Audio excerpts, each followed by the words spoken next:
اللہ کہتے ہیں میری نعمتیں حاصل کرو، ان کو استعمال بھی کرو، اکڑو نہیں، غریبوں کی توہین مت کرو، گاڑی والا رکشے والے کو حقیر مت سمجھے، رکشے والا پیدل والے کو حقیر مت سمجھے، لوگوں سے یہ نہ کہو میرا کمال، میرا کمال، بولو کس کی دین؟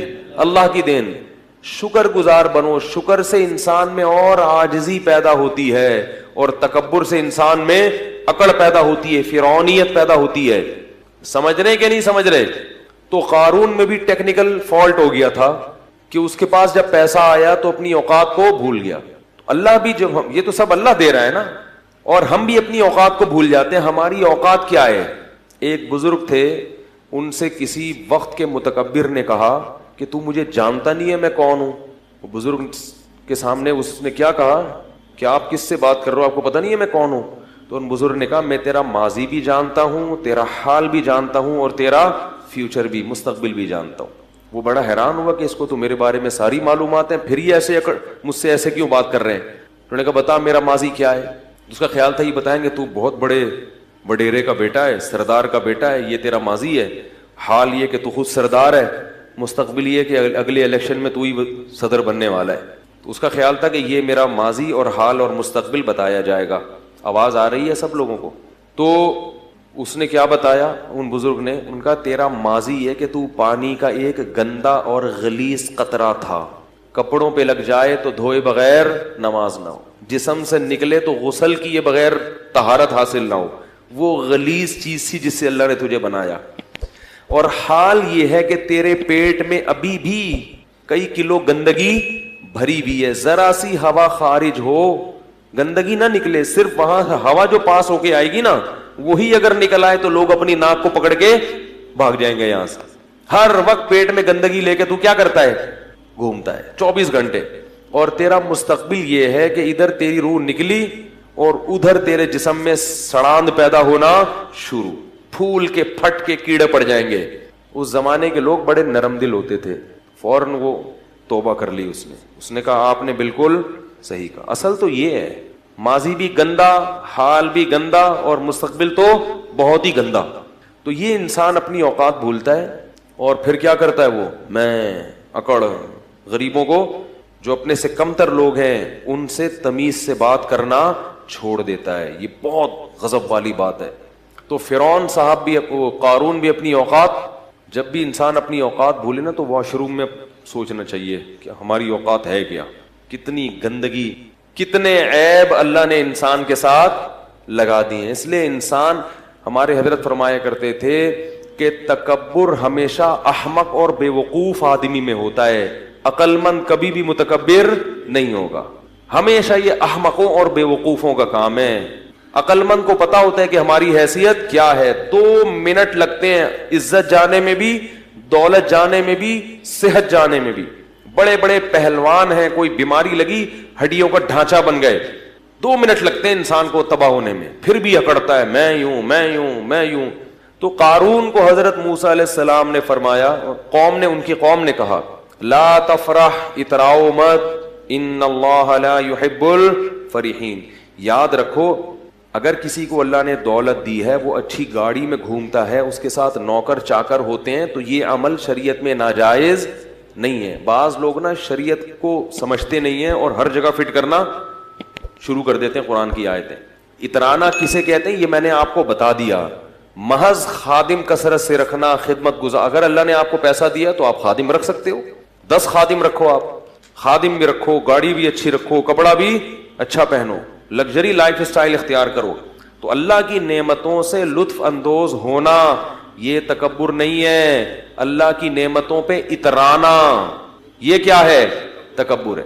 علماء نے مسئلہ بیان کیا ہے، فقہاء نے، کہ اگر کوئی شخص کسی مالدار گھرانے کی خاتون سے شادی کرتا ہے، جس خاتون کے گھر میں خود کام کرنے کا رواج نہیں ہے، اتنے لگژری لائف سٹائل ہے ان کا کہ ان کے ہاں نوکر کام کاج کرتے ہیں، عورتیں گھر کے کام نہیں کرتی، تو فقہاء نے لکھا ہے کہ اگر ایسے گھرانے سے آپ بیوی لے کر آئے تو آپ اس سے گھر کی خدمت نہیں کرا سکتے، بلکہ آپ کو اس کے لیے نوکر کا انتظام کرنا پڑے گا۔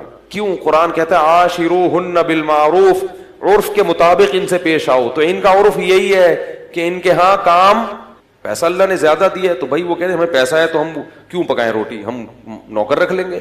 تو یہ جائز ہے اس میں اگر ہو پیسہ، نہیں ہے تو خام خواہ میں شو بازی کی کوشش نہ کرو. قرضے لے لیکن صرف دنیا کو دکھانے کے لیے کہ ہم لوگ اصل میں بہت اعلیٰ خاندان کے ہیں، ہمارے ہاں خود کام نہیں ہوتا، نوکر ہمارے ہاں روٹی پکاتا ہے، نوکر کو دینے کے لیے تنخواہ ہے نہیں. تو ایسا نہ ہو شو بازی اچھی چیز نہیں ہے. اگر اللہ نے دیا ہے تو ٹھیک ہے، نوکر رکھے جائیں، ماسیاں رکھی جائیں. ہمارے دوست ایک جامعۃ الرشید میں ہمارے کلاس فیلو تھے، بہت اللہ نے پیسہ دیا تھا. وہ گاڑی لے کے نکلتے تھے، ہم بھی ان کے ساتھ ہوتے تھے اکثر. گاڑی پنچر ہوئی نا تو یہ نہیں کرتے تھے کہ وہ بھائی نکالو یا خادم کو فون کرو، فوراً گھر سے دوسری گاڑی منگوائی، جہاں بھی ہیں فوراً فون کیا بھائی دوسری گاڑی بھیجو، اس کو لے جاؤ. تو اگر اللہ نے کسی کو مال دیا ہے تو وہ سہولت فائدہ اٹھا سکتے. لیکن وہ ایک حادثے میں شہید ہو گئے، جوان تھے بالکل، ایک ایکسیڈنٹ میں ان کا انتقال ہو گیا.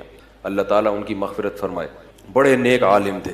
تو کیا کہہ رہا تھا میں یہ عرض کر رہا تھا کہ اگر کوئی لگژری لائف اسٹائل اختیار کرتا ہے تو اس پہ تکبر کے فتوے، کیونکہ لوگ لگاتے ہیں یہ عالم کرولا میں گھوم رہا ہے، یہ لینڈ کروزر میں گھوم رہے ہیں. اول تو علماء اکثر اپنی لینڈ کروزر میں نہیں گھوم رہے ہوتے ٹھیک ہے نا، کسی مرید کی لینڈ کروزر ہوتی ہے وہ اپنے ساتھ لے کے جا رہا ہوتا ہے، تو اس پہ بھی لوگوں کو اشکال ہوتا ہے کہ لینڈ کروزر میں گھوم رہے ہیں، یہ جناب مرغا کھا رہے ہیں. تو اگر وہ اپنی بھی لینڈ کروزر میں گھوم رہے ہیں، اگر اللہ نے ان کو پیسہ دیا ہے تو آپ کو تکلیف نہیں ہونی چاہیے، آپ کو خوشی ہونی چاہیے. ماشاء اللہ بڑی خوشی ہوئی کہ مفتی صاحب کے پاس کیا ہے، لینڈ کروزر ہے، ٹھیک ہے. تو یہ خوش ہونا چاہیے. سمجھ رہے؟ لوگ کہتے ہیں کہ نبی تو گدھے پہ گھوما کرتے تھے، تو ٹھیک ہے پھر گدھے لا کے باندھ دیں یہاں پہ آپ. بھائی اس زمانے کا جو سواری تھی، اس زمانے کی جو خوراکیں تھیں وہ نہیں ہیں. اب جو سواری تھی نا، خوراکیں تو چلو وہ تو وہی ہیں، وہ تو سارا سسٹم چینج ہو گیا نا. تو نبی نے بھی اپنے دور کے لحاظ سے سواریوں کو اختیار کیا ہے، اور ہم اپنے زمانے کے لحاظ سے سواریوں کو اختیار کریں گے. خیر، تو قارون سے کہا کہ لا تفرح، اترا مت، ان اللہ لا يحب الفرحین وابتغ فیما آتاک اللہ الدار الآخرہ. ہر پیسے والے کو یہ حکم ہے جو قارون کو دیا جا رہا ہے کہ اللہ نے تجھے جو نعمتیں دی ہیں اس سے آخرت کی فکر بھی کر، کیونکہ پیسے سے جیسے دنیا کے مزے حاصل ہوتے ہیں، آخرت کے مزے بھی پیسے سے حاصل ہو سکتے ہیں. سارا دنیا پہ ہی لگا رہا ہے، آخرت کے لیے بھی تو کوئی ڈپازٹ کر. بھائی اللہ نے آپ کو اتنا پیسہ دیا ہے، اتنے نوکر چاکر سب، تو کچھ حصہ آخرت کے لیے بھی تو رکھو کہ میرے گناہوں کی معافی میں وہ کام آئے. آخرت کے لیے تو کچھ کر ہی نہیں رہا. اور وَلَا تَنْسَ نَصِيبَكَ مِنَ الدُّنْيَا، اور اے قارون یہ مت بھول کہ تو نے دنیا میں رہنا کتنا ہے. جتنا دنیا میں حصہ ہے نا اس کو بھولنا نہیں ہے، وہ بہت تھوڑا سا ہے. دولت تو ہے اتنی مگر عمر لمبی. بھائی آپ ارب پتی بن سکتے ہو، پوری دنیا کی دولت خرید سکتے ہو، مگر عمریں 60-70 سال سے اوپر تجاوز نہیں کرتی. تو کھا تھوڑی سکتے ہو اتنا، کھا تو اتنا ہی، پیٹ بھی اتنا ہی ہے، روٹی بھی 2 ہی کھا سکتے. اب ایک آدمی کے پاس کروڑوں روپے آ گئے تو کیا کھائے گا وہ؟ بھائی غریب تھا تو ناشتہ ہی نہیں کرتا تھا، ذرا پیسہ زیادہ آ گیا تو پراٹھا کھا لیا اس نے، اور پیسہ آ گیا تو پراٹھے کے ساتھ انڈا بھی ہو گیا، اور کیا کرے گا؟ بریڈ کھا لے گا، اور کیا کر لے گا؟ بھائی پیٹ تھوڑی بڑا ہو رہا ہے. تو ایک حد ہے، اس سے آگے نہیں ہو سکتا. تو کہا کہ دنیا میں کتنا رہنا ہے اس کو بھول مت. تو تیری دولت سے ایسا لگ رہا ہے کہ تو ہمیشہ یہاں رہنے کے لیے آیا ہے. کتنی اچھی نصیحت تھی، ذرا سی بھی سینس ہوتی تو فوراً مان لیتا. اور ایک بات یہ بھی کی، احسن کما احسن اللہ الیک، جیسے اللہ نے تجھ پر احسان کیا ہے تو بھی اللہ کی مخلوق پر احسان. تیرے پاس اتنا ہے، یہاں لوگوں کو کھانے کی روٹی نہیں، بنی اسرائیل پہ ظلم ہو رہا ہے، تو بھی کیا کر، اپنی قوم کے لوگوں پہ خرچ کر، آخرت بنا اس سے آخرت. تو جواب میں کیا کہتا ہے؟ وَأَحْسِن كَمَا أَحْسَنَ اللَّهُ إِلَيْكَ إِنَّ اللَّهَ يُحِبُّ الْمُحْسِنِينَ. تو جواب میں کہتا ہے انما اوتیتہ علی علم عندی، یہ میں نے اپنی مہارت اور اپنی محنت سے کمایا ہے. مجھے اللہ نے، میرے پاس دماغ کیسا ہے، خاص دماغ ہے، اس دماغ کو لڑا کے میں نے کیا کیا ہے، تو میں نے کمایا ہے. جو غریب ہے وہ اپنی مرضی سے غریب ہے، میں نے تھوڑی کہا کسی کو غریب بنو. آج مالدار آدمی یہ بات زبان سے کہتا نہیں ہے مگر دل میں ہوتی یہی ہے کہ بھائی وہ نہیں، میں نے ایکچولی وہ ہے محنت نہیں کر سکے، میں نے تو اتنی محنت کی ہے، میں تو ایسا دماغ لڑایا ہے، تو میں اپنا پیسہ کسی اور کو کیوں دوں. حالانکہ محنت بہت لوگ کرتے ہیں, ملتا ہر ایک کو. اگر محنت میں ملتا تو مزدور سب سے مالدار ہوتے ہیں. سب سے زیادہ محنتی کون ہوتے ہیں؟ گڑھا کھودنے والے. اور اگر ذہانت میں ملتا تو بے وقوف تو بیچارے بھوکے مر جاتے. میں نے اپنی زندگی میں زیادہ تر, سب کی بات نہیں کر رہا, زیادہ تر بے وقوفوں کے پاس پیسہ دیکھا ہے. سب نہیں, بہت ذہین لوگوں کے پاس بھی ہوتا ہے, لیکن زیادہ تر کس کے پاس ہوتا ہے؟ امام شافعی نے اسی لیے تو کہا لو کان بالحیل الغنا لوجدتنی بنجوم اقطار السماء تعلقی لكن من رزق الحجا حرم الغنا ضدان مفترقان ای تفرقی. کہتے ہیں جس, ایسا لگتا ہے, امام شافعی کہتے ہیں جس کو اللہ نے عقل دی ہے اس سے رزق چھین لیا. ٹھیک ہے, جس کے پاس دماغ ہے اس کے پاس اکثر جیبیں بیچارے کی خالی ہوتی. ضدان مفترقان, کہتے ہیں ایسا لگتا ہے یہ دونوں ایک دوسرے کی بالکل اپوزٹ ہیں, جمع ہی نہیں ہو سکتے. ہوتے ہیں لیکن ایک شاعری میں تو تھوڑا مبالغہ کیا جاتا ہے نا کسی بات کو بتانے کے لیے. آگے کہتے ہیں لیکن مل رزق لو کان بالحیل الغنا لوجدتنی, اگر ہیلے سے محنت سے پیسہ مل جاتا تو مجھے دیکھتے بنجوم اقطار السماء تعلقی, آسمان کے ستاروں پہ پہنچا ہوا ہوتا. یعنی ایک لوگوں کی ایک حالت بیان کر رہے ہیں. آگے بتاتے ہیں کہ پیسہ ملتا ہے قسمت سے. اس کو ایک شعر میں بڑے پیارے انداز سے سمجھایا. فرمایا اذا سمعت بان محروما اتا, اذا سمعت بان مشدودا حوا عودا فاثمر في يديه فصدقي واذا سمعت بان محروما اتا ماء ليشربه فغاض فصدقي. بڑا ٹائٹ شعر ہے. کہتے جب تم سنو کہ ایک خوش قسمت آدمی تھا, کوئی اسباب نہیں اس کے پاس, کوئی وسائل نہیں, لیکن اس نے کیا پکڑا, ایک ٹہنی پکڑی اور ٹہنی نے اس کے ہاتھ میں پھل دینا شروع کر دیے, تو تصدیق کر دیا کرو خوش قسمتوں کے ساتھ ایسا ہوتا ہے. ان کو پودے لگانے کی ضرورت, کھیتی باڑی کی ضرورت نہیں ہوتی, وہ جس کام میں ہاتھ ڈالیں وہ پھل دینا, وہ ٹہنیاں ان کے ہاتھوں میں پھل دیتی ہیں. اور کہا کہ وَإِذَا سَمِعْتَ بِأَنَّ مَحْرُومًا أَتَى مَاءً لِيَشْرَبَهُ فَغَاضَ فَصَدِّقِي. اور جب سنو کوئی بدقسمت آدمی ہے جس کے کام اللہ نے ارادہ کیا ہے کہ صحیح ہو گئی نہیں, تو اس کو بیچارے کو پیاس لگی, پانی نظر آیا اور دیکھا کنواں پانی سے کیا ہے بھرا ہوا, وہ خوش ہو گیا, چلو پانی تو ملے گا, چلو کچھ نہیں مل رہا پانی تو ملے گا. وہ کنویں کے قریب آیا اور پانی اس کو دیکھ کے نیچے ہو گیا. انہوں نے کہا فحققی, اس کی بھی تصدیق کر دیا کرو, بدقسمتوں کے ساتھ ایسا ہوتا ہے. سارے اسباب ہوتے ہیں لیکن ان کو نہیں ملتا. تو یہ سب کس کی دین ہے بھائی؟ اللہ کی. یبسط الرزق لمن یشاء, جس کے لیے چاہتا ہے رزق کے دروازے کھول دیتا ہے. ویقبض, جس کے لیے چاہتا ہے دروازے بند کر دیتا ہے. جس کو رزق کثرت سے دیتا ہے اس کو بھی آزماتا ہے, اور جس پہ رزق کے دروازے تنگ کرتا ہے اس کو بھی آزماتا ہے. تو یہ بتا دیتا ہے کہ جس کے پاس پیسہ ہے اس کو اترانے کی ضرورت نہیں, تھوڑے دن میں یہ بھی چھن جائے گا. اور جس کے پاس غربت ہے اس کو بے صبری کی ضرورت نہیں ہے, یہ غربت تھوڑے دن میں ختم. مر جاؤ گے تو پھر نوٹوں کی کفن میں جیب اس لیے تو نہیں ہوتی نا, کفن میں تو کچھ بھی نہیں ہے. قبر کھود کے دیکھو تو پتہ ہی نہیں چلے گا کہ یہ کوئی مالدار آدمی تھا, غریب تھا, آفیسر تھا, چپڑاسی تھا, سب ایک ہی طرح کے کپڑے پہن کے سو رہے ہوتے, کوئی پتہ ہی نہیں چلتا. کیڑے سب پہ ایک ہی جتنے ہوتے ہیں. یہ نہیں کہ غریب کی لاش پہ کیڑے زیادہ ہوں گے, دولت مند کی لاش پہ کیڑے کم ہوں گے کہ یہ آفیسر تھے, ایسا نہیں ہے. کیڑے یہ نہیں دیکھتے, ٹھیک ہے نا. تو اس کو یہ کہا تو وہ جواب میں کیا کہتا ہے, انما اوتیتہ علی علم عندی. بھائی میرے پاس ایسے ہنر ہے, ایسے فنون ہیں جن کی وجہ سے میں نے پیسہ کمایا. اللہ کو غضب آیا, اللہ نے فرمایا اولم یعلم ان اللہ قد اہلک قبلہ من القرون. اس کو پتہ نہیں ہے کہ تجھ سے بڑے بڑے لوگ اللہ نے ہلاک کر دیے پہلے, ان کے واقعات سے عبرت حاصل کر. فخرج علی قومہ فی زینتی, ایک دن اپنے جاہو لشکر کے ساتھ, اپنی زینت کے ساتھ نکلا کہیں باہر. قال الذین یریدون الحیات الدنیا, وہ لوگ جو لوگوں کی گاڑیاں بنگلے دیکھ کے رالیں ٹپکاتے ہیں نا, وہ کہنے لگے یا لیت لنا مثل ما اوتی قارون, ہائے کاش ہمیں بھی کچھ ایسا, ہمیں تو کوئی سالہ پوچھتا ہی نہیں ہے. کہتے ہیں نا لوگ. ایک آدمی ایک محلے میں گیا نا, کہہ رہے شکر ہے میری عزت نہیں ہے اس محلے میں. لوگوں نے پوچھا کیوں؟ کہہ رہے ورنہ بےزتی ہو جاتی بہت. آج میں نے کام ایسا کیا ہے کہ اگر عزت ہوتی تو بےزتی ہو جاتی. ایسے لوگ بھی ہیں, عزت ہی نہیں ہے, کوئی پوچھتا ہی نہیں ہے.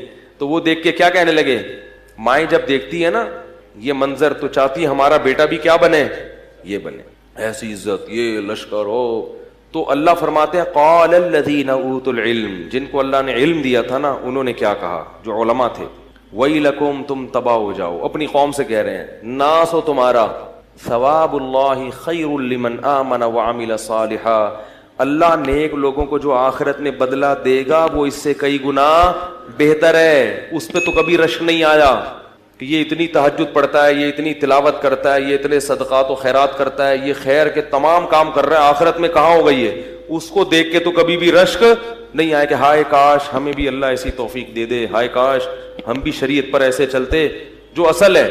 اور یہ جو فنا ہونے والی ہے، جس کا تمہیں پتا ہے کہ مر جائے گا، ختم ہو جائے گی، اس پہ کیا کر رہے ہو، رالے ٹپکا رہے ہو۔ تو ثواب اللہ خیر لمن آمن وعمل صالحا ولا یلقاها الا الصابرون، اور پھر وہ اہل علم خود ہی کہنے لگے کہ یہ صفت صبر کرنے والوں کو عطا ہوتی ہے۔ فوراً کسی کی چمک دھمک دیکھ کے جو فوراً پیچھے پڑ جاتے ہیں نا، ان کو اللہ ان میں یہ خاصیت پیدا نہیں کرتا کہ وہ دینداروں کو دیکھ کے رشک کرے۔ اب ہوا کیا، حدیث میں آتا ہے، یہ قرآن میں تو اجمالی ہے، حدیث میں تفصیل ہے، کہ حضرت موسیٰ علیہ السلام فرعون کو قارون کو بار بار نصیحت کرتے تھے، زکوٰۃ دو، زکوٰۃ دو، خیال کرو، ظلم مت کرو۔ تو قارون کو نا چڑ ہو گئی کس سے، موسیٰ علیہ السلام سے۔ اس زمانے میں بھی بعض لوگوں کو علماء سے چڑ ہو جاتی ہے، جو سیکولر طبقہ ہے نا، ان کو بہت زیادہ چڑ ہوتی ہے علماء سے، کیونکہ ان کی راہ میں سب سے بڑی رکاوٹ کون ہوتے ہیں، علماء ہوتے ہیں، تو وہ بدنامی کا کوئی موقع ہاتھ سے جانے نہیں دیتے۔ تو اس کو چڑ ہو گئی، اس کمبخت نے کیا کیا، بدبخت نے ایک عورت کو خریدا، جوان عورت، اور اس کو ٹھیک ٹھاک پیسے کی لالچ دی کہ میں تجھے بہت نواز دوں گا، کروڑوں روپے جو بھی اس زمانے کے ہوں گے، تو نے صرف یہ کرنا ہے کہ معاذ اللہ نقل کفر نباشت، تو نے حضرت موسیٰ پہ زنا کی تہمت لگا دی، بدکاری کی۔ عورت جب یہ کسی پر فحش تہمت لگاتی ہے نا، تو لوگ فوراً یقین کہتے ہیں یہ تو عورت خود کہہ رہی ہے۔ یاد رکھو، عورت کی تہمت پر یقین کرنا جائز، میں یہ نہیں کہہ رہا کہ عورت ہمیشہ غلط تہمت لگاتی ہے، مگر خواتین تہمت لگانے میں جب کسی سے دشمنی ہو جائے نا، تو سب سے بڑا حربہ عورت کے پاس کیا ہوتا ہے، کسی پر فحش تہمت، کہ اس سے میرے سے تعلقات ہیں، اس کے ناجائز تعلقات ہیں، اور اس نے میرے سے یوں کیا اور ایسے کیا، تو لوگ فوراً یقین کر لیتے ہیں۔ یقین نہ بھی کریں تو بہرحال مخمسے میں کہتے ہیں کچھ چکش تو ہے، کیا کہتے ہیں، کچھ چکر تو ہے۔ اسی وجہ سے قرآن نے جہاں عورتوں کی بیعت کا تذکرہ کیا، وہاں یہ بھی کہا کہ نبی سے کہ جب عورتوں کو بیعت کرو تو ان سے اس پر حلف لو کہ ہم کسی پر بری تہمت، بولو بھائی، نہیں لگائیں گے۔ تو یہ کیا ہوا کہ وہ اس نے، تو لوگوں کو ظاہر ہے یقین آ جاتا ہے کہ وہ عورت کہہ رہی ہے، اور بنی اسرائیل تھے بھی تھوڑے سے نالائق تو تھے، وہ جو کامل ایمان والے تھے وہ تو یقین نہیں کرتے کہ بھئی پیغمبر ایسا نہیں کر سکتے، لیکن کچھ چکر میں تو پڑے جاتے نا۔ تو وہ عورت کو جب لایا گیا، حضرت موسیٰ علیہ السلام بھی آئے، تو پھر اس عورت، جب حضرت موسیٰ پہ اس عورت کی نظر پڑی تو وہ ڈر گئی، اس کو خوف پیدا ہو گیا کہ میں اتنے لاکھوں روپے کروڑوں روپے لے رہی ہوں، مگر میں کس پہ تہمت لگا رہی ہوں، میرا بنے گا کیا قیامت کے دن۔ اللہ نے اس کے دل میں خوف پیدا کر دیا اور وہ تہمت لگانے سے باز آ گئے، اور اس نے بتا دیا کہ مجھے قارون نے پیسے دیے تھے جھوٹی تہمت لگانے کی۔ حضرت موسیٰ کو غضب آیا، اسی وقت بد دعا کی قارون کے لیے کہ اللہ تو اس کو کیا کر دے، ہلاک۔ وہیں قارون اپنے خزانوں سمیت زمین میں دھسنا شروع ہو گیا، اور حضرت موسیٰ کو پکارتا رہا کہ اے موسیٰ معاف کر دے، معاف کر دے، معاف کر دے۔ موسیٰ علیہ السلام نے کہا نہیں، دھستا دھستا بالآخر پورے خزانوں کے ساتھ جب وہ دھس رہا تھا زمین میں، تو وہ جو لوگ کل کہہ رہے تھے نا، قرآن کے الفاظ ہیں، کہہ رہے تھے کہ ہائے کاش ہمارے پاس بھی ایسا ہوتا، وہ کہنے لگے وَإِكَأَنَّ اللَّهَ يَبْسُطُ الرِّزْقَ لِمَن يَشَاءُ، اور بھائی اللہ جس کو چاہے رزق دے دیں، جس کو چاہے غریب بنا دیں، ہمیں یہ پیسہ نہیں چاہیے۔ لولا امن اللہ علینا، کہتے ہیں اللہ کا احسان ہے کہ اللہ نے ہمیں اتنی دولت نہیں دی۔ اب دیکھو کیسی رپورٹیں آ رہی ہیں، علماء جب سمجھا رہے تو سمجھ میں نہیں آ رہا، جب منظر دیکھا نا دھستا ہوا کہ وہ چیخ رہا ہے کہ اے موسیٰ معاف کر دے، اور وہ زمین میں دھستا جا رہا ہے، تو کہنے لگے کہ وَإِكَأَنَّ اللَّهَ يَبْسُطُ الرِّزْقَ لِمَن يَشَاءُ وَيَقْدِرُ لولا امن اللہ علینا لخسف بنا، اللہ کا احسان نہ ہوتا تو ہم پہ بھی عذاب آتا۔ انہ لا یفلح الکافرون، اللہ کا انکار کرنے والے کبھی بھی کامیاب نہیں ہوتے۔ اب بعض لوگ یہاں پر یہ کہتے ہیں کہ اگر وہ اللہ کو پکارتا تو اللہ توبہ قبول کر لیتا، حضرت موسیٰ کو پکارا تو حضرت، یہ غلط ہے۔ یہ کیا ہے، یہ اس میں پیغمبر کی کیا ہے، توحید۔ حضرت موسیٰ کو پکارنے کا مطلب یہی تھا کہ آپ کی بد دعا سے ہو رہا ہے تو آپ اللہ سے کہیں کہ مجھے بچا لے، جبکہ حضرت موسیٰ نے ارادہ کیا کہ اب بچانے کا نہیں ہے۔ اور پیغمبر اپنی قوم کے بہت خیر خواہ ہوتے ہیں، اس لیے یاد رکھو کہ بد دعا دینا ہر صورت میں غلط نہیں ہے۔ جب بہت زیادہ کسی کو ستایا جائے اور حدود کو توڑ دیا جائے تو بد دعا دینا ایسی صورت میں جائز ہے۔ یہ جو لوگ کہتے ہیں نا ہمارے نبی نے کبھی بد دعا نہیں دی، ایسا نہیں ہے۔ ہمارے نبی نے حتی الامکان صبر کیا ہے، طائف میں پتھر کھا کے بھی بد دعا نہیں دی، لیکن بڑی صلاحیتیں دی اللہ نے انسان کو۔ آپ کے پاس ایک صلاحیت نہیں ہے تو کوئی دوسری ہوگی۔ تبھی تو میں والدین سے کہتا ہوں اپنے بچوں کو گن پوائنٹ پہ ایک ہی چیز پہ مجبور نہ کیا کرو، تو ڈاکٹر ہی بنے گا، تیرا باپ ڈاکٹر تھا تو کیا بنے گا؟ ڈاکٹر بنے گا۔ بھائی اس میں نہیں ہے صلاحیت، اس کو ایسا فورس کر کر کے وہ پنچر والا بن گیا بعد میں جا کے، ٹھیک ہے، وہ کہیں کا بھی نہیں رہا، حالانکہ اس میں کسی اور چیز کی صلاحیت تھی، مگر آپ وہ نہ ادھر کا رہا نہ ادھر کا رہا۔ پنچر کی دکان کھول کے جائز کام ہے، پنچر کی دکان کوئی برا کام نہیں ہے، لیکن جو والدین بنانا چاہتے تھے وہ تو نہیں بنانا، بن گیا وہ۔ اور اگر ڈاکٹر بن بھی گیا تو لوگوں کو مارے گا وہ، کیونکہ جس چیز کی آپ میں صلاحیت نہیں ہوتی، آپ اگر وہ بن جائیں تو کیا کرتے ہیں؟ بن تو سب کچھ، ہمارے ملک میں ہر آدمی سب کچھ بن جاتا ہے۔ جب لوگ مفتی بن سکتے ہیں بغیر علم کے اور محقق بن سکتے ہیں تو ڈاکٹر انجینئر کس کھیت کی مولی ہے بھائی؟ محقق بنے ہوئے لوگ۔ تو اس لیے اپنی صلاحیتوں کا علم نہ ہونا یہ کیا ہے؟ احساس کمتری۔ لیکن آپ میں کوئی صلاحیت ہے نہیں اور آپ خامخواہ میں اس خوش فہمی میں مبتلا ہے کہ میرے اندر یہ چیز ہے، اس کو کہتے ہیں خود پسندی، عجب نہیں یاری یار۔ بعض لوگوں کو میری فنٹر گیری بھی کہہ سکتے ہیں، آپ اس کو کیا کہہ سکتے ہیں؟ فنٹر گیری، ٹھیک ہے نا۔ یہ بھی بہت سے لوگ ہوتے ہیں خود پسندی میں مبتلا ہے، ہم چما دیگرے نیس، ہم جیسا تو کوئی ہے ہی نہیں۔ بھائی جتنے ہو اتنا ہی رہو، اس سے آگے بڑھنے کی کوشش مت کرو۔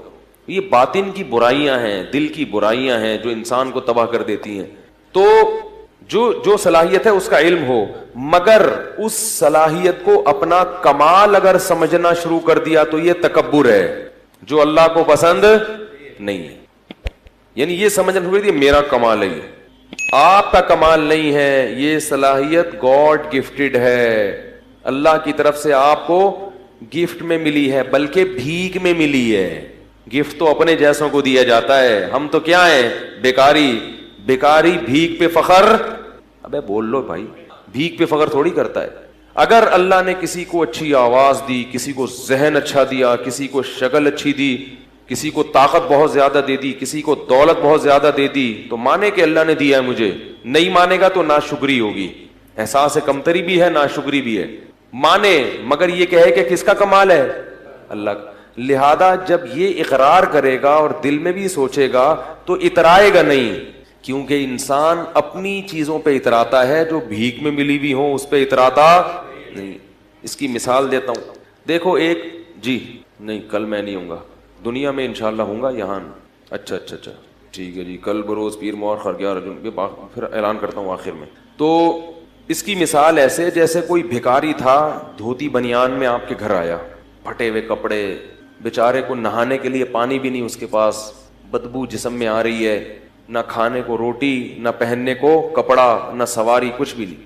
آپ تھے بہت بڑے سیٹ، تو آپ نے کیا کیا؟ اس بھکاری پہ ترس کھایا، اس کو پہلے تو واش روم لے گئے، اس کی سروس کروائی۔ آپ اتنا میلا ہو چکا تھا کہ دھونے سے کام نہیں چل، اس کی باقاعدہ سروس کروائی، ڈیٹول سے تیزاب سے دھویا آپ نے اس کو، ٹھیک ہے نا، میل نکلا اس کے اندر سے۔ پھر آپ نے اس کو 3 پیس سوٹ پہنایا، ٹائی، 3 پیس سوٹ، پوری صفائی کی، اس کی اسپرے کیا اس کے اوپر خوشبو کا۔ پھر آپ نے اس کو اچھا مرغن سا کھانا کھلایا، اس کی جیب میں آپ نے نوٹوں کی گڈی ڈال دی، اسے اچھی سی آپ نے گاڑی دی، تو وہ شرم سے گڑا جائے گا نا، ہے؟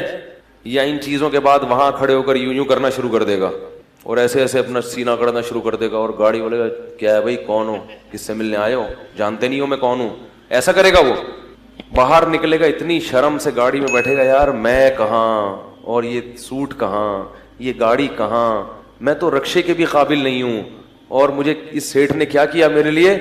محلے میں بھی جائے گا تو بڑا عاجزی انکساری کے ساتھ، تاکہ لوگ دیکھ کے یہ نہ بولیں ابے ہم تجھے جانتے ہیں کہ تو کیا تھا، ٹھیک ہے نا، آج بڑا اکڑ رہا ہے، میں تجھے پتا ہے یہ تو فلاں نے بھیک دے دی تجھے تو گاڑی میں جا رہا ہے۔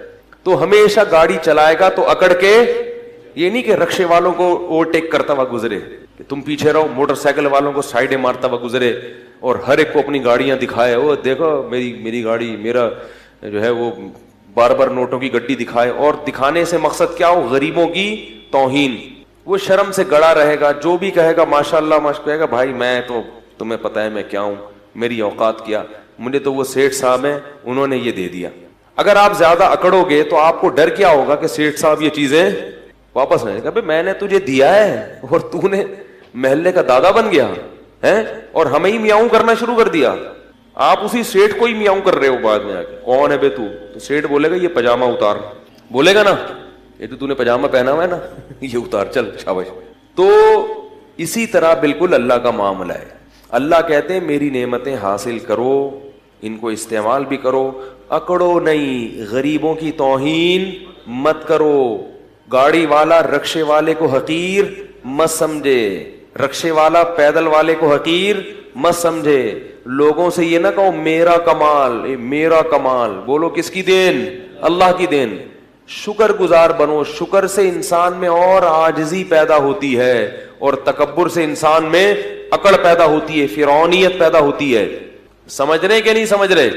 تو قارون میں بھی ٹیکنیکل فالٹ ہو گیا تھا کہ اس کے پاس جب پیسہ آیا تو اپنی اوقات کو بھول گیا. اللہ بھی جب یہ تو سب اللہ دے رہا ہے نا, اور ہم بھی اپنی اوقات کو بھول جاتے ہیں. ہماری اوقات کیا ہے؟ ایک بزرگ تھے, ان سے کسی وقت کے متکبر نے کہا کہ تو مجھے جانتا نہیں ہے میں کون ہوں. وہ بزرگ کے سامنے اس نے کیا کہا کہ آپ کس سے بات کر رہے ہو, آپ کو پتہ نہیں ہے میں کون ہوں؟ تو ان بزرگ نے کہا میں تیرا ماضی بھی جانتا ہوں, تیرا حال بھی جانتا ہوں, اور تیرا فیوچر بھی, مستقبل بھی جانتا ہوں. وہ بڑا حیران ہوا کہ اس کو تو میرے بارے میں ساری معلومات ہیں, پھر یہ ایسے مجھ سے ایسے کیوں بات کر رہے ہیں؟ انہوں نے کہا بتا میرا ماضی کیا ہے. اس کا خیال تھا یہ بتائیں گے تو بہت بڑے وڈیرے کا بیٹا ہے, سردار کا بیٹا ہے, یہ تیرا ماضی ہے. حال یہ کہ تو خود سردار ہے, مستقبل یہ کہ اگلے الیکشن میں تو ہی صدر بننے والا ہے. تو اس کا خیال تھا کہ یہ میرا ماضی اور حال اور مستقبل بتایا جائے گا. آواز آ رہی ہے سب لوگوں کو؟ تو اس نے کیا بتایا ان بزرگ نے؟ ان کا تیرا ماضی یہ کہ تو پانی کا ایک گندا اور غلیظ قطرہ تھا, کپڑوں پہ لگ جائے تو دھوئے بغیر نماز نہ ہو, جسم سے نکلے تو غسل کیے بغیر طہارت حاصل نہ ہو. وہ غلیظ چیز تھی جس سے اللہ نے تجھے بنایا. اور حال یہ ہے کہ تیرے پیٹ میں ابھی بھی کئی کلو گندگی بھری بھی ہے, ذرا سی ہوا خارج ہو گندگی نہ نکلے, صرف وہاں ہوا جو پاس ہو کے آئے گی نا وہی اگر نکل آئے تو لوگ اپنی ناک کو پکڑ کے بھاگ جائیں گے یہاں سے. ہر وقت پیٹ میں گندگی لے کے تو کیا کرتا ہے؟ گھومتا ہے 24 گھنٹے. اور تیرا مستقبل یہ ہے کہ ادھر تیری روح نکلی اور ادھر تیرے جسم میں سڑاند پیدا ہونا شروع, پھول کے پھٹ کے کیڑے پڑ جائیں گے. اس زمانے کے لوگ بڑے نرم دل ہوتے تھے, فوراً وہ توبہ کر لی. اس نے کہا آپ نے بالکل صحیح کہا. اصل تو یہ ہے ماضی بھی گندا, حال بھی گندا, اور مستقبل تو بہت ہی گندا. تو یہ انسان اپنی اوقات بھولتا ہے اور پھر کیا کرتا ہے؟ وہ میں اکڑ. غریبوں کو, جو اپنے سے کمتر لوگ ہیں, ان سے تمیز سے بات کرنا چھوڑ دیتا ہے. یہ بہت غضب والی بات ہے. تو فرعون صاحب بھی, قارون بھی اپنی اوقات, جب بھی انسان اپنی اوقات بھولے نا تو واش روم میں سوچنا چاہیے کہ ہماری اوقات ہے کیا. کتنی گندگی, کتنے عیب اللہ نے انسان کے ساتھ لگا دیے ہیں. اس لیے انسان, ہمارے حضرت فرمایا کرتے تھے کہ تکبر ہمیشہ احمق اور بے وقوف آدمی میں ہوتا ہے, عقل مند کبھی بھی متکبر نہیں ہوگا. ہمیشہ یہ احمقوں اور بے وقوفوں کا کام ہے. عقل مند کو پتا ہوتا ہے کہ ہماری حیثیت کیا ہے. 2 منٹ لگتے ہیں عزت جانے میں بھی, دولت جانے میں بھی, صحت جانے میں بھی. بڑے بڑے پہلوان ہیں, کوئی بیماری لگی ہڈیوں کا ڈھانچہ بن گئے, 2 منٹ لگتے ہیں انسان کو تباہ ہونے میں, پھر بھی اکڑتا ہے میں یوں میں یوں میں یوں. تو قارون کو حضرت موسیٰ علیہ السلام نے فرمایا, ان کی قوم نے کہا لا تفرح, اتراؤ مت, ان اللہ لا يحب الفرحین. یاد رکھو اگر کسی کو اللہ نے دولت دی ہے, وہ اچھی گاڑی میں گھومتا ہے, اس کے ساتھ نوکر چاکر ہوتے ہیں, تو یہ عمل شریعت میں ناجائز نہیں ہے. بعض لوگ نا شریعت کو سمجھتے نہیں ہیں اور ہر جگہ فٹ کرنا شروع کر دیتے ہیں قرآن کی آیتیں. اترانا کسے کہتے ہیں یہ میں نے آپ کو بتا دیا. محض خادم کثرت سے رکھنا, خدمت گزار. اگر اللہ نے آپ کو پیسہ دیا تو آپ خادم رکھ سکتے ہو, 10 خادم رکھو آپ, خادم بھی رکھو, گاڑی بھی اچھی رکھو, کپڑا بھی اچھا پہنو, لگژری لائف اسٹائل اختیار کرو. تو اللہ کی نعمتوں سے لطف اندوز ہونا یہ تکبر نہیں ہے, اللہ کی نعمتوں پہ اترانا یہ کیا ہے؟ تکبر ہے.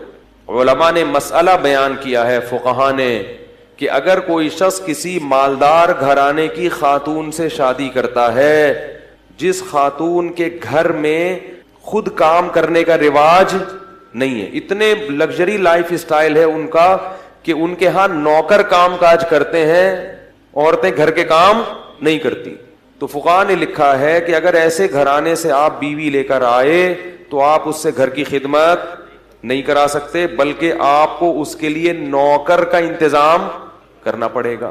کیوں؟ قرآن کہتا ہے عاشروہن بالمعروف, عرف کے مطابق ان سے پیش آؤ. تو ان کا عرف یہی ہے کہ ان کے ہاں کام, پیسہ اللہ نے زیادہ دیا ہے تو بھائی وہ کہتے ہیں ہمیں پیسہ ہے تو ہم کیوں پکائیں روٹی, ہم نوکر رکھ لیں گے. تو یہ جائز ہے, اس میں اگر ہو پیسہ, نہیں ہے تو خام خواہ میں شو بازی کی کوشش نہ کرو, قرضے لے لیکن صرف دنیا کو دکھانے کے لیے کہ ہم لوگ اصل میں بہت اعلیٰ خاندان کے ہیں, ہمارے ہاں خود کام نہیں ہوتا, نوکر ہمارے ہاں روٹی پکاتا ہے, نوکر کو دینے کے لیے تنخواہ ہے نہیں. تو ایسا نہ ہو, شو بازی اچھی چیز نہیں ہے. اگر اللہ نے دیا ہے تو ٹھیک ہے, نوکر رکھے جائیں, ماسیاں رکھی جائیں. ہمارے دوست تھے ایک جامعۃ الرشید میں, ہمارے کلاس فیلو تھے, بہت اللہ نے پیسہ دیا تھا, وہ گاڑی لے کے نکلتے تھے, ہم بھی ان کے ساتھ ہوتے تھے اکثر. گاڑی پنچر ہوئی نا تو یہ نہیں کرتے تھے کہ وہ بھائی نکالو یا خادم کو فون کرو, فوراً گھر سے دوسری گاڑی منگوائی, جہاں بھی ہیں فوراً فون کیا بھائی دوسری گاڑی بھیجو, اس کو لے جاؤ. تو اگر اللہ نے کسی کو مال دیا ہے تو وہ سہولت فائدہ اٹھا سکتے. لیکن وہ ایک حادثے میں شہید ہو گئے, جوان تھے بالکل, ایک ایکسیڈنٹ میں ان کا انتقال ہو گیا, اللہ تعالیٰ ان کی مغفرت فرمائے. بڑے نیک عالم تھے. تو کیا کہہ رہا تھا میں یہ عرض کر رہا تھا کہ اگر کوئی لگژری لائف اسٹائل اختیار کرتا ہے تو اس پہ تکبر کے فتوے, کیونکہ لوگ لگاتے ہیں یہ عالم کرولا میں گھوم رہا ہے, یہ لینڈ کروزر میں گھوم رہے ہیں. اول تو علماء اکثر اپنی لینڈ کروزر میں نہیں گھوم رہے ہوتے, ٹھیک ہے نا, کسی مرید کی لینڈ کروزر ہوتی ہے وہ اپنے ساتھ لے کے جا رہا ہوتا ہے, تو اس پہ بھی لوگوں کو اشکال ہوتا ہے کہ لینڈ کروزر میں گھوم رہے ہیں, یہ جناب مرغا کھا رہے ہیں. تو اگر وہ اپنی بھی لینڈ کروزر میں گھوم رہے ہیں, اگر اللہ نے ان کو پیسہ دیا ہے تو آپ کو تکلیف نہیں ہونی چاہیے, آپ کو خوشی ہونی چاہیے. ماشاءاللہ بڑی خوشی ہوئی کہ مفتی صاحب کے پاس کیا ہے, لینڈ کروزر ہے, ٹھیک ہے, تو یہ خوش ہونا چاہیے. سمجھ رہے؟ لوگ کہتے ہیں کہ نبی تو گدھے پہ گھوما کرتے تھے, تو ٹھیک ہے پھر گدھے لا کے باندھ دیں یہاں پہ آپ. بھائی اس زمانے کے کا جو سواری تھی, اس زمانے کی جو خوراکیں تھیں وہ نہیں ہیں اب. جو سواری تھی نا, خوراکیں تو چلو وہ تو وہی ہیں, وہ تو سارا سسٹم چینج ہو گیا نا. تو نبی نے بھی اپنے دور کے لحاظ سے سواریوں کو اختیار کیا ہے, اور ہم اپنے زمانے کے لحاظ سے سواریوں کو اختیار کریں گے. خیر, تو قارون سے کہا کہ لا تفرح, اترامت, ان اللہ لا يحب الفرحین وابتغی فیما آتاک اللہ الدار الآخرہ. ہر پیسے والے کو یہ حکم ہے جو قارون کو دیا جا رہا ہے کہ اللہ نے تجھے جو نعمتیں دی ہیں اس سے آخرت کی فکر بھی کر, کیونکہ پیسے سے جیسے دنیا کے مزے حاصل ہوتے ہیں آخرت کے مزے بھی پیسے سے حاصل ہو سکتے ہیں. سارا دنیا پہ ہی لگا رہا ہے, آخرت کے لیے بھی تو کوئی ڈپازٹ کر. بھائی اللہ نے آپ کو اتنا پیسہ دیا ہے, اتنے نوکر چاکر سب, تو کچھ حصہ آخرت کے لیے بھی تو رکھو کہ میرے گناہوں کی معافی میں وہ کام آئے. آخرت کے لیے تو کچھ کر ہی نہیں رہا. اور ولا تنس نصیبک من الدنیا, اور اے قارون یہ مت بھول کہ تو نے دنیا میں رہنا کتنا ہے. جتنا دنیا میں حصہ ہے نا اس کو بھولنا نہیں ہے, وہ بہت تھوڑا سا ہے. دولت تو ہے اتنی مگر عمر لمبی. بھائی آپ ارب پتی بن سکتے ہو, پوری دنیا کی دولت خرید سکتے ہو, مگر عمریں 60-70 سال سے اوپر تجاوز نہیں کرتی. تو کھا تھوڑی سکتے ہو اتنا, کھا تو اتنا ہی, پیٹ بھی اتنا ہی ہے, روٹی بھی 2 ہی کھا سکو. اب ایک آدمی کے پاس کروڑوں روپے آ گئے تو کیا کھائے گا وہ؟ بھائی غریب تھا تو ناشتہ ہی نہیں کرتا تھا, ذرا پیسہ زیادہ آ گیا تو پراٹھا کھا لیا اس نے, اور پیسہ آ گیا تو پراٹھے کے ساتھ انڈا بھی ہو گیا, اور کیا کرے گا, بریڈ کھا لے گا, اور کیا کر لے گا. بھائی پیٹ تھوڑی بڑا ہو رہا ہے, تو ایک حد ہے, اس سے آگے نہیں ہو سکتا. تو کہا کہ دنیا میں کتنا رہنا ہے اس کو بھول مت, تو تیری دولت سے ایسا لگ رہا ہے کہ تو ہمیشہ یہاں رہنے کے لیے آیا ہے. کتنی اچھی نصیحت تھی, ذرا سی بھی سینس ہوتی تو فوراً مان لیتا. اور ایک بات یہ بھی کی, احسن کما احسن اللہ الیک, جیسے اللہ نے تجھ پر احسان کیا ہے تو تو بھی اللہ کی مخلوق پر احسان.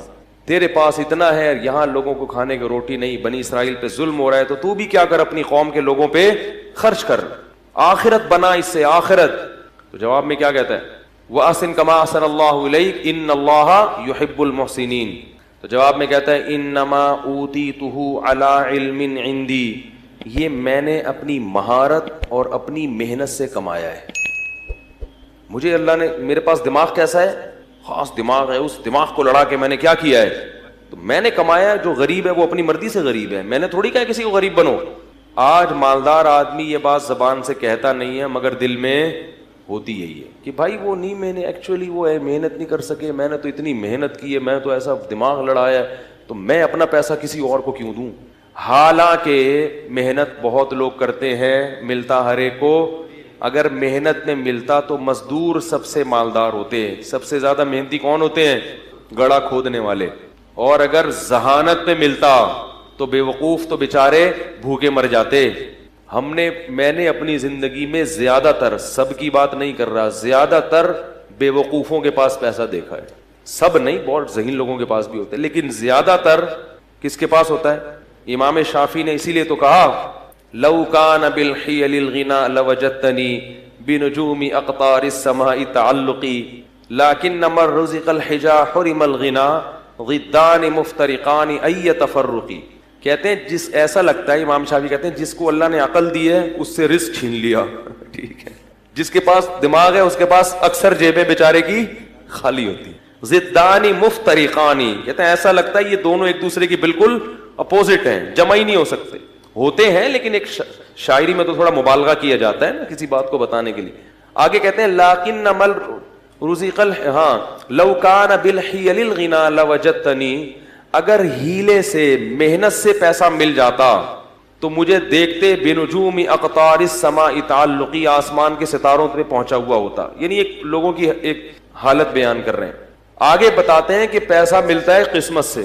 اس کو ایک شعر میں بڑے پیارے انداز سے سمجھایا، فرمایا اذا سمعت بان محروما اتا، اذا سمعت بان مشدودا حوا عودا فاثمر في يديه فصدقي وَإِذَا سَمِعْتَ بِأَنَّ مَحْرُومًا أَتَى مَاءً لِيَشْرَبَهُ فَغَاضَ فَصَدِّقِي۔ بڑا ٹائٹ شعر ہے۔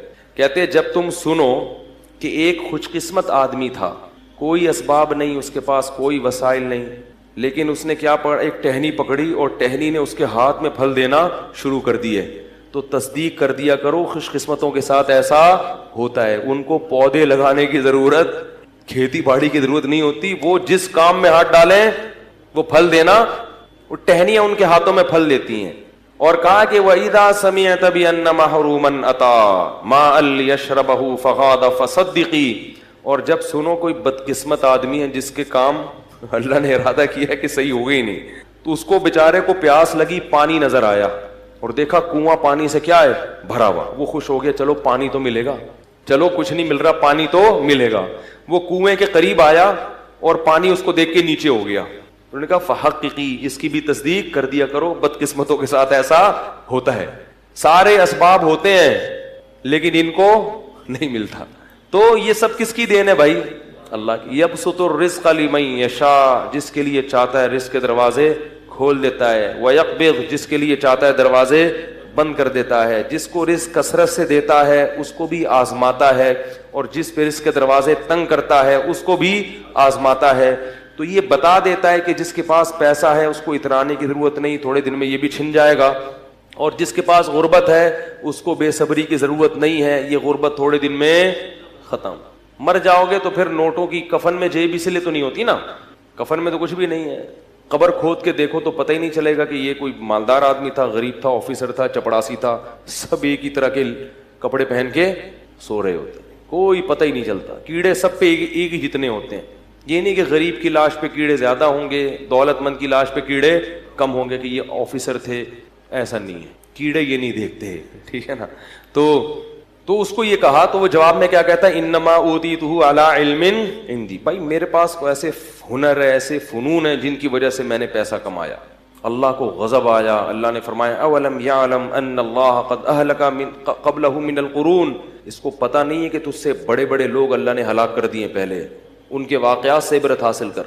فخرج علی قومہ فی زینتی، ایک دن اپنے جاہو لشکر کے ساتھ، اپنی زینت کے ساتھ نکلا کہیں باہر.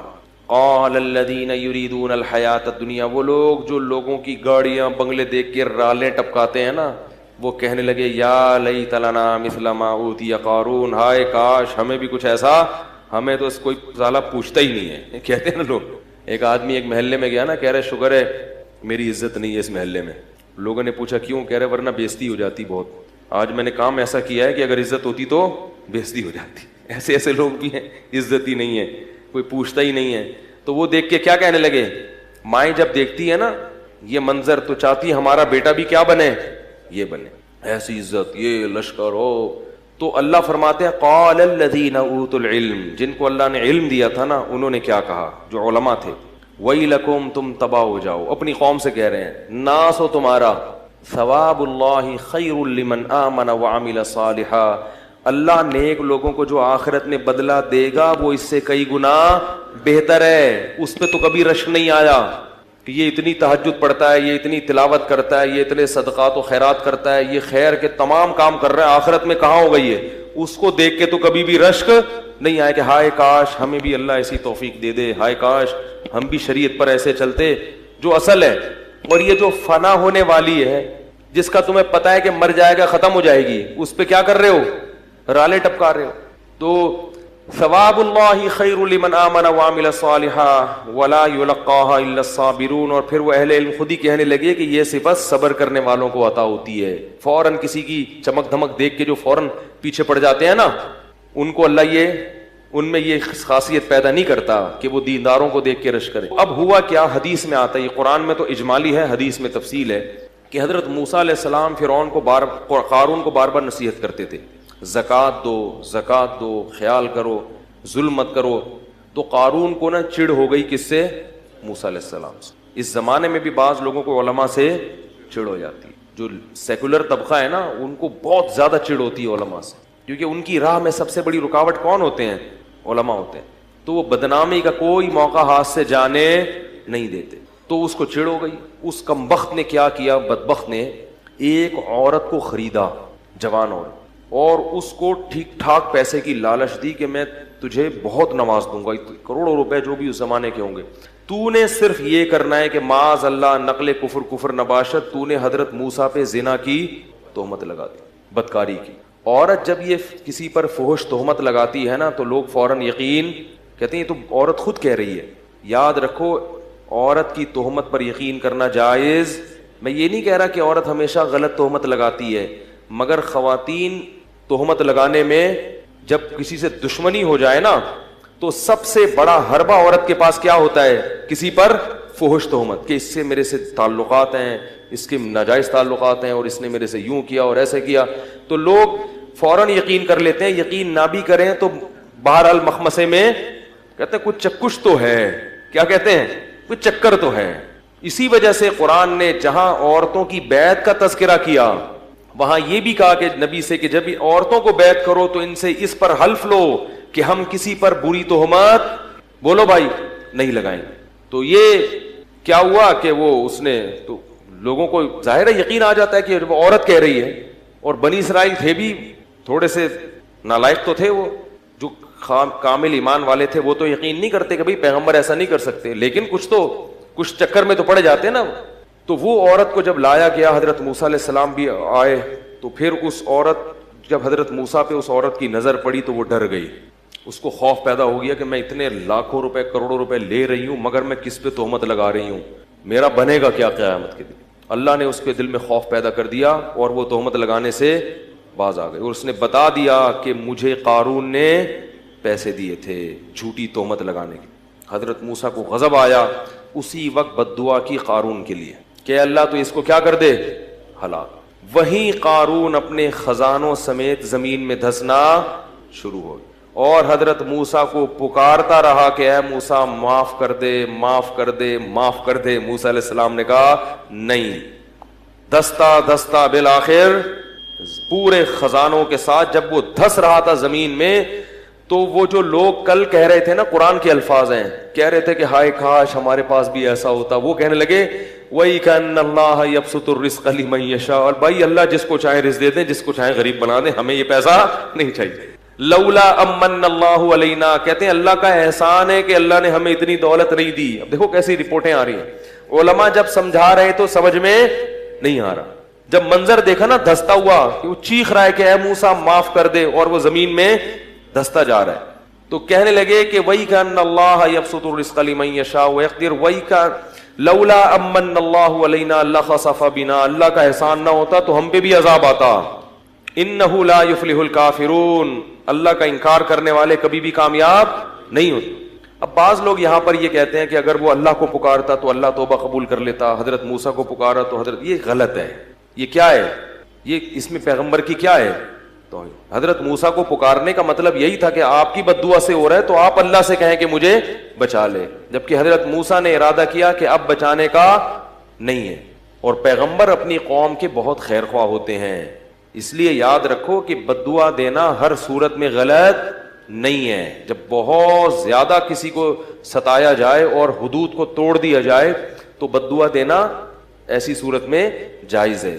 یہ جو لوگ کہتے ہیں نا ہمارے نبی نے کبھی بد دعا نہیں دی، ایسا نہیں ہے. حسب معمول اس رکوع کا مختصر لفظی ترجمہ ہوگا مختصر گرامر کے ساتھ، پھر انشاءاللہ اس کی تفسیر ہوگی. الرحمن، الرحمن کا مطلب واضح ہے.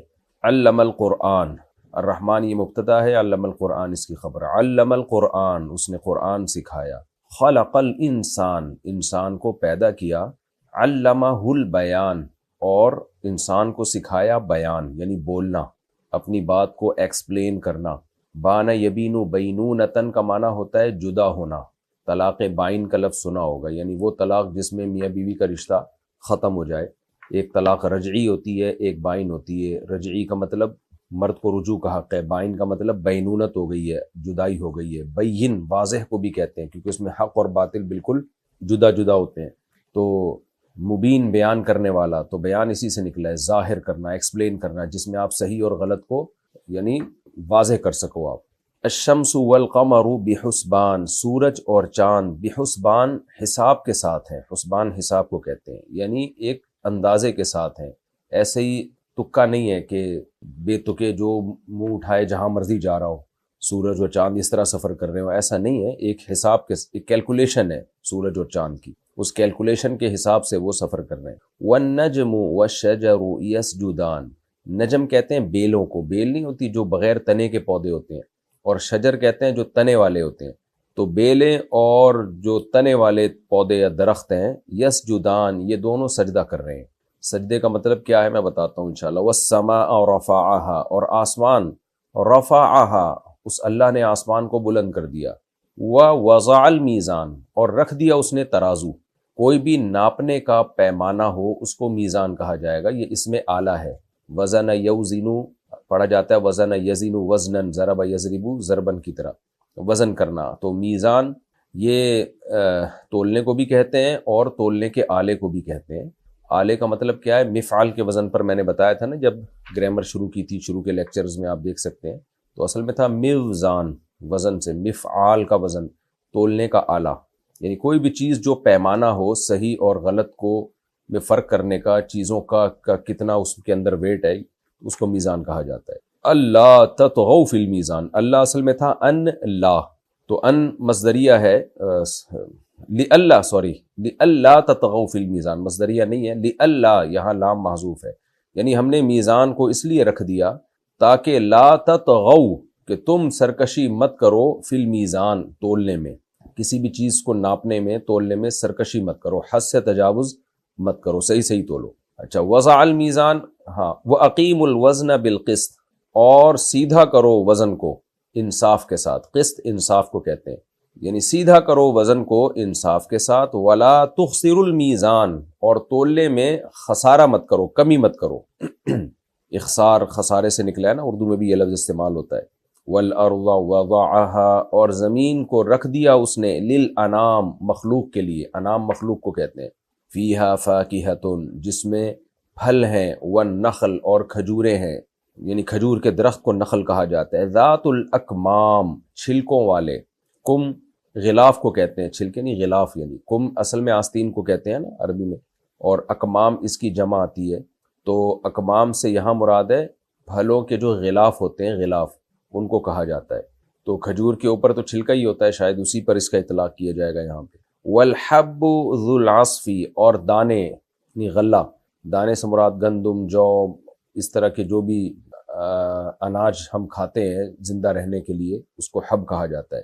قرآن میں آتا ہے نا فالق الحب والنوا، نوا گھٹلی کو کہتے ہیں کہ اللہ تعالیٰ دانے اور گھٹلی کو پھاڑنے والا ہے، تو حب کا مطلب دانے، ہر دانے کو نہیں کہا جاتا حب، وہ جو کھانے والے دانے ہوتے ہیں جس کو ہم ترکاریاں کہتے ہیں، غلہ کہتے ہیں۔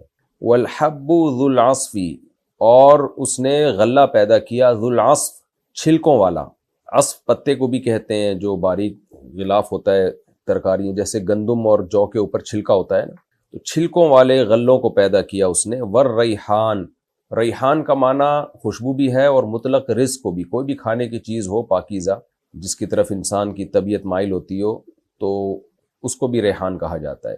تو اس کے دو ترجمے کیے گئے ہیں، ایک تو یہ کہ دانے چھلکوں والے، والریحان، اور بقیہ کھانے کی چیزیں، اور ایک ترجمہ کیا گیا خوشبو سے بھی، قرآن میں یہ خوشبو کے معنی میں بھی استعمال ہوا ہے، فروح وریحان وجنت نعیم، سورہ واقعہ میں، فبأی آلاء ربکما تکذبان۔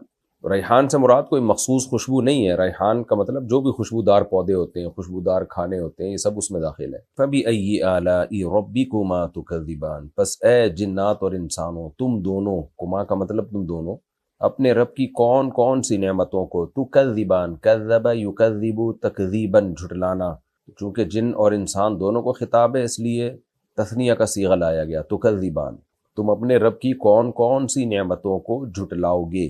خلق الانسان، پیدا کیا اس نے انسان کو، من صلصال، صلصال کہتے ہیں کھنکھناتی ہوئی، اور الفخار جو پکی ہوئی مٹی ہوتی ہے نا، اس کو آگ میں پکایا ہوا ہو، تو وہ چونکہ آگ میں پکائی بھی نہیں تھی اس لیے کل فخار کہا، یعنی کاف تشبیہ کے لیے، یعنی آگ میں پکائی ہوئی مٹی کی طرح صلصال تھی وہ۔ تو کھنکھناتی کا مطلب کیا کہ بجنے والی، یعنی اگر اس کو دوسری مٹی پہ مارا جائے تو آواز آتی تھی۔ تو جو پکی ہوئی مٹی ہوتی ہے نا، آگ پہ پکی ہوئی جیسے اینٹ، وہ تو بہت زور سے آواز مارتی ہے، تو یہ آگ پہ پکی ہوئی نہیں تھی لیکن آگ پہ پکی ہوئی کی طرح مٹی تھی، اور صلصال اگر اس کو مارا جائے تو اس میں سے ایک آواز آتی تھی، جیسے کہ جب مٹی سخت ہو جاتی ہے تو اس کو آپ ماریں تو وہ آواز آتی ہے اس میں سے۔ خلق الانسان من صلصال کالفخار، اس نے پیدا کیا انسان کو کھنکھناتی ہوئی مٹی سے جو فخار کی طرح تھی۔ فخار کا اردو میں کیا ترجمہ ہوگا یہ، یعنی پکی ہوئی مٹی سے ہم کر سکتے ہیں۔ وخلق الجان من مارج من نار، اور پیدا کیا اس نے جنات کو، جان جنات کی جنس ہے یعنی جنات کو، من مارج من نار، مارج کہتے ہیں شعلے کو جس میں دھواں نہ ہو۔ جب آگ جلتی ہے نا تو بہت صاف ستھری جب آگ ہوتی ہے تو اس میں، جیسے ہم گیس کا چولہا جب جلاتے ہیں تو کیسی پیور آگ نکل رہی ہوتی ہے جس میں گیس جل رہی ہوتی ہے۔ لکڑیاں جب ہم جلاتے ہیں تو اس میں دھواں بہت زیادہ ہوتا ہے، تو جو صاف ستھری آگ ہوتی ہے جس میں دھواں نہیں ہوتا، تو یہ مراد ہے مارج، اس شعلے کو کہتے ہیں من مارجن، اور جنات کو پیدا کیا اس نے آگ، من نارن، آگ کے، مارجن شعلے سے جس میں وہ صاف ستھرا شعلہ جس میں دھواں نہیں ہوتا۔ فَبِأَيِّ آلَاءِ رَبِّكُمَا تُكَذِّبَانِ، پس اپنے رب کی کون کون سی نعمتوں کو تم جھٹلاؤ گے اے جنات اور انسانوں۔ رب المشرقین، دو مشرقوں کا مالک ہے، ورب المغربین، اور دو مغربوں کا مالک ہے۔ فَبِأَيِّ آلَاءِ رَبِّكُمَا تُكَذِّبَانِ، پس تم اپنے رب کی کون کون سی نعمتوں کو جھٹلاؤ گے۔ مرج البحرین، دو دریا چلا دیے، بحر سمندر کو بھی کہتے ہیں اور یعنی پانی کو بھی کہتے ہیں، دریاؤں کو بھی پر بھی اطلاق ہوتا ہے اس کا، تو یہاں مراد ہے دو پانی، چاہے وہ سمندر میں ہو چاہے وہ کہیں بھی ہو۔ مرج البحرین، دو دریاؤں کو ملا دیا اس نے۔ مرجا یمرجو کا معنی ہوتا ہے ملانا، شاید یہ انگلش کا لفظ مرج اسی سے نکلا ہو، واللہ عالم۔ مرج البحرین، دو دریاؤں کو چلا دیا اس نے۔ یلتقیان، التقا یلتقی، ملنا، باب افتعال سے ہے، لقی یلقا، لقاء کا معنی بھی ملنا، التقاء کا معنی جب آپ ایک دوسرے سے ملاقات کرتے ہیں، تو یلتقیانی تثنیہ کا صیغہ ہے کہ دونوں ملے ہوئے ہیں۔ بینہما برزخ، ان دونوں کے درمیان ایک پردہ ہے۔ لا یبغیان، بغا یبغی کا معنی سرکشی کرنا، تو یہ دونوں دریا سرکشی نہیں کرتے، دونوں پانی سرکشی نہیں کرتے، یعنی ایک دوسرے میں گھستے نہیں ہیں، اپنے اپنے ٹریک پہ چلتے ہیں یہ۔ فَبِأَيِّ آلَاءِ رَبِّكُمَا تُكَذِّبَانِ، پس اے جنات اور انسانوں تم اپنے رب کی کون کون سی نعمتوں کو جھٹلاؤ گے۔ یخرج منہما، ان دونوں دریاؤں سے یا ان دونوں پانیوں سے نکلتا ہے اللؤلؤ موتی، والمرجان اور مرجان ایک مخصوص پتھر ہے۔ فَبِأَيِّ آلَاءِ رَبِّكُمَا تُكَذِّبَانِ، پس اے جنات اور انسانوں تم اپنے رب کی کون کون سی نعمتوں کو جھٹلاؤ گے۔ وَلَهُ الْجَوَارِ، جواری اصل میں تھا جواری، یا تھا اس کو حذف کر دیا تو الجوار، تو جاریتن کی جمع ہے، اصل میں تھا جوارن، یا کو حذف کیا جاتا ہے نا، یعنی جاریتن کی جمع آتی ہے جوارن، جو ہوتی ہے اصل میں جواریون، تو یدعو یرمی والا قانون لگا، جوارین پھر التقاء ساکنین سے جوارن، اور پھر جب الف لام آیا تو تنوین بھی گر گئی تو الجوار۔ جو صرف زیادہ اچھی طرح سے پڑھے ہوئے ہیں وہ اسی طرح سے بات سمجھ سکتے ہیں۔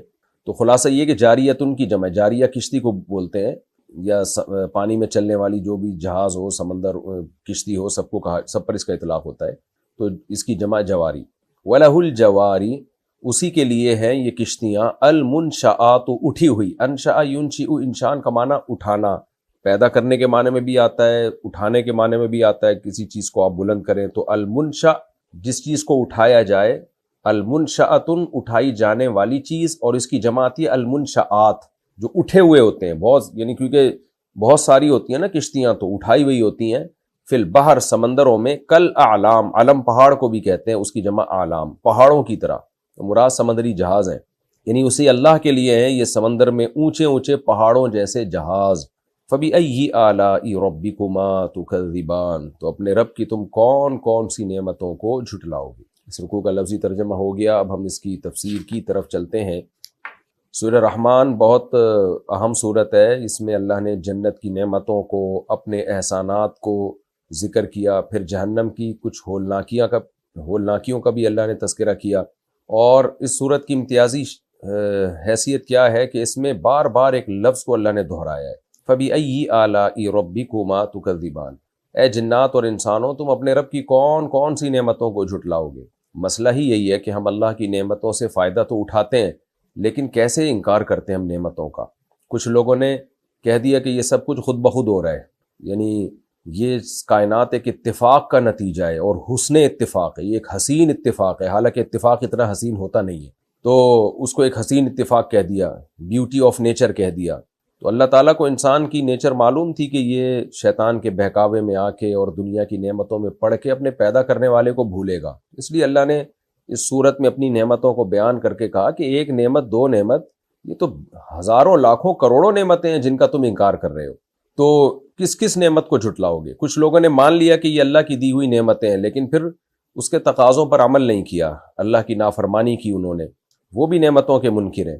تو مسئلہ ہی یہی ہے کہ ہم نے اس کائنات کے بننے کے پروسیس کو، اور اس میں جو انسان کو کروڑہا نعمتیں ملی ہوئی ہیں، ان تمام نعمتوں کو حسن اتفاق کہہ دیا۔ آج میں ویڈیوز دیکھتا ہوں نا، جو سائنسی ویڈیوز، تو ہر سائنٹسٹ ایک ہی بات کر رہا ہوتا ہے، کروڑوں سال میں ایوالو ہو کے ایسا ہوا ہے، یہ خربوزہ کروڑوں سال میں ایوالو ہو کے ایسا بن گیا۔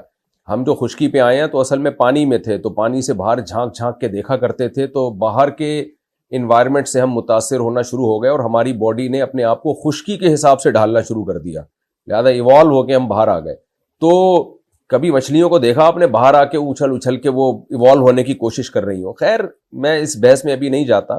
تو ہر چیز کو ایوالو ہونے کے کھاتے میں ڈال کے حسن اتفاق قرار دے دیا۔ یہ عجیب بات ہے بھائی، یہ اتنا حسین اتفاق کبھی بھی اتفاق سے ہو نہیں سکتا۔ تو اس لیے اللہ تعالیٰ اپنی نعمتوں کو بیان کرتے ہیں۔ تم نے بولنا کیسے سیکھ لیا؟ تم کھنکھناتی مٹی سے پیدا کیسے ہو گئے؟ پہلی مرتبہ تو کوئی سیل تو پیدا ہوا ہوگا نا۔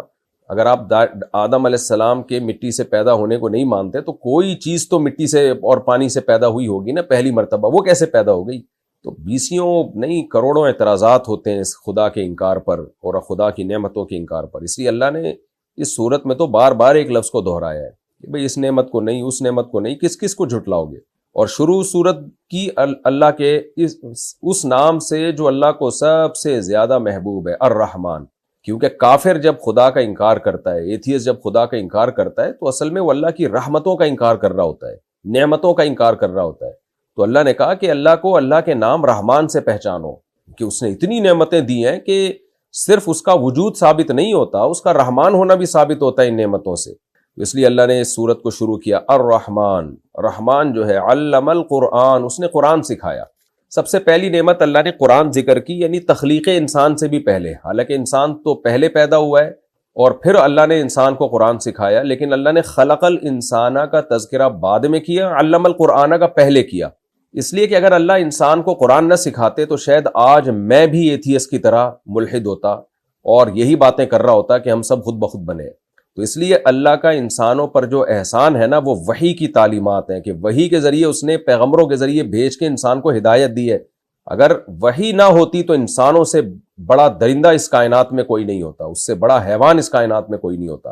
تو اس لیے اللہ تعالیٰ نے انسان پر جو روحانی انعام ہے نا، اس کا پہلے تذکرہ کیا، اور تخلیق کا، انسان کو پیدا کرنے کا بعد میں تذکرہ کیا کہ پیدا کرنا یہ اصل انعام نہیں ہے. پیدا کرنے کے بعد تمہیں ہدایت دینا، گائیڈنس تمہارے لیے مہیا کرنا وحی کے ذریعے، کیونکہ وحی کے نور کے بغیر انسانی عقل گمراہی ہے. اسی عقل نے ہومو سیکسولیٹی کو دنیا میں پروموٹ کیا، اسی عقل نے زنا کو لیگل کیا، اسی عقل نے شراب کو لیگل کیا، اسی عقل نے والدین کے اولڈ ہاؤس میں جمع کرانے کو لیگل کیا. تو خالی عقل سے آپ فیصلے کرنا شروع کر دیں تو ہو سکتا ہے کچھ وقت میں بہن سے شادی کو بھی یہ لوگ الاؤ کر دیں اور مقدس رشتوں کی بھی دھجیاں اڑا دیں یہ لوگ. تو اس لیے اللہ نے فرمایا کہ الرحمن، رحمان نے علم القرآن، قرآن سکھایا ہے. تو قرآن تو ہے، لیکن قرآن سے پہلے جو قومیں گزری ہیں تو ان کو تورات سکھائی، ان کو انجیل سکھائی، آدم علیہ السلام کی وحی اور ابراہیم علیہ السلام کے صحیفے سکھائے. لیکن چونکہ یہ قرآن اس امت پہ نازل ہو رہا ہے، اس لیے اللہ نے قرآن کا تذکرہ کیا. خلق الانسان، انسان کو پیدا کیا، یہ ایک مادی نعمت تھی. علمہ البیان، اور انسان کو بولنا سکھایا.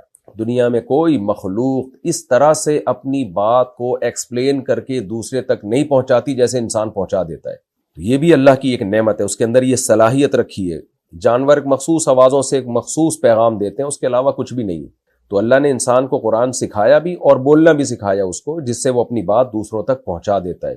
الشمس والقمر بحسبان، انسان جب اپنے اندر جھانکتا ہے اسے اللہ کی نشانیاں نظر آتی ہیں، کیسے اسپیڈ کے ساتھ اپنی زبان کو گھما گھما کے وہ اپنی باتوں کو پرو رہا ہوتا ہے الفاظ کی لڑی میں، اور کیسے دوسرے کے کان تک پہنچا رہا ہوتا ہے، کیسے وہ شخص، سامنے والا شخص اس کی بات کو کیچ کر کے اس کی بات کا مطلب سمجھ رہا ہوتا ہے.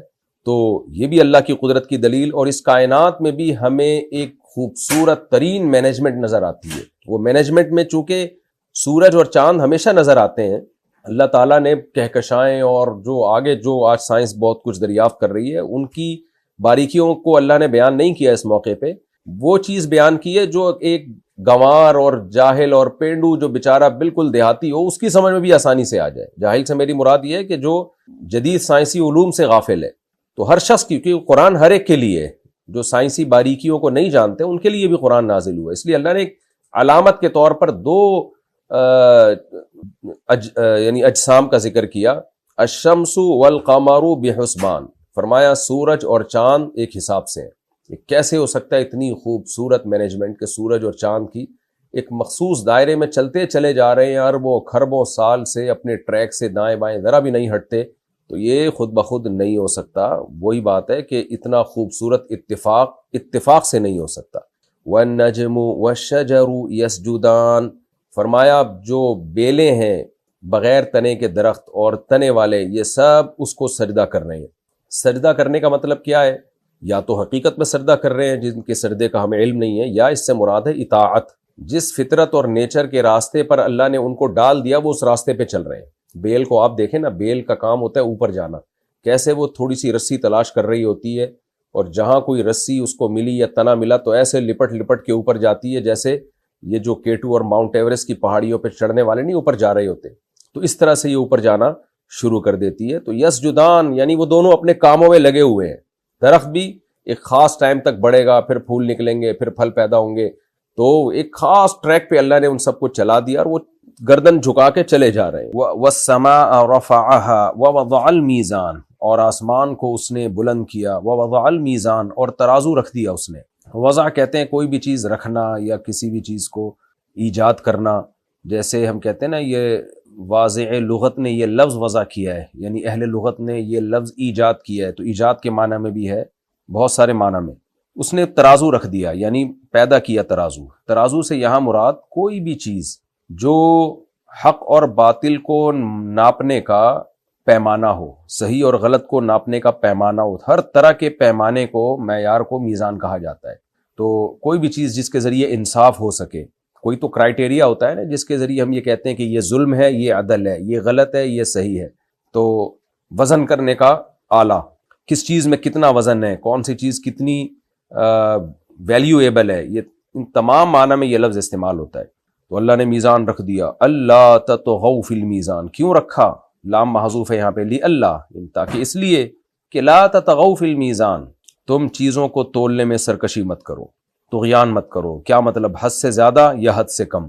اس میں یہ عام ترازو بھی داخل ہے کہ آپ لوگوں سے چیزیں یعنی پیسے لیتے ہوئے ڈنڈی مارتے ہیں اس میں، یا پیسے لیتے ہوئے پورے پیسے وصول کرتے ہیں، جب ان کو کوئی چیز تول کے دیتے ہیں تو اس میں ڈنڈی مارتے ہیں آپ۔ حالانکہ اللہ نے ترازو اس لیے بنایا ہے کہ جب دینے والے کو اس کا یعنی لینے والے کو اس کا حق دیا جائے تو وہ حق بھی پورا تول کے دیا جائے۔ یہ ترازو اسی لیے تو تھا۔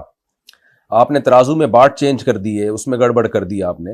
یہی مضمون قرآن میں دوسرے مقام پر ہے نا، وَيْلٌ لِّلْمُطَفِّفِينَ الَّذِينَ إِذَا اكْتَالُوا عَلَى النَّاسِ يَسْتَوْفُونَ، تباہی ہے ان لوگوں کے لیے جو ناپ تول میں کمی کرتے ہیں، جب اپنا حق لینے کی باری آتی ہے پورا حق لیتے ہیں، جب دینے کی باری آتی ہے ڈنڈی مارتے ہیں۔ تو کہیں بھی ایگریمنٹ جب آپ کا ہوتا ہے، آپ سامنے والا شخص اپنے حصے کا کام پورا کر دیتا ہے لیکن آپ اس کو پورا حق نہیں دیتے۔ سرکاری اداروں میں آپ دیکھ لیں، وہاں بھی اللہ تطغوا فی المیزان کے حکم کی دھجیاں اڑائی جاتی ہیں۔